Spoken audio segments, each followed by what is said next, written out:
1TV Patrol. Misamis Occidental, usa sa mga top-performing provinces sa nasud sa local revenue growth. Ano ang detalye ni Johnny Tom?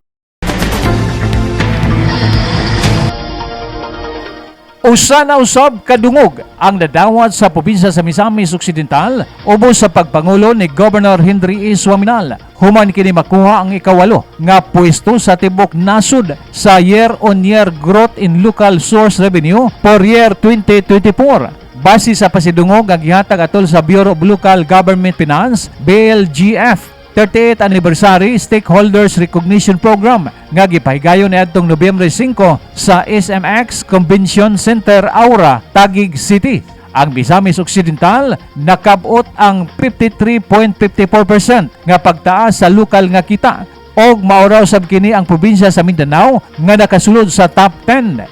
Niadtong 2023, nakabot na niini ang ikalima nga pwesto sa samang kategorya, usa katimaan sa padayon nga kalampusan sa pinansyal nga pagdumala og maayong panggobyerno.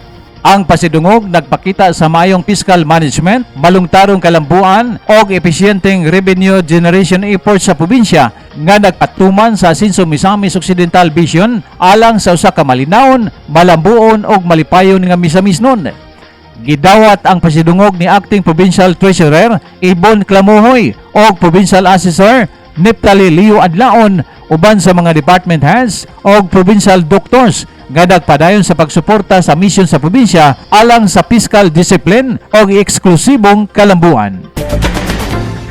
Alang sa 1TV Patrol, Johnny Tommy.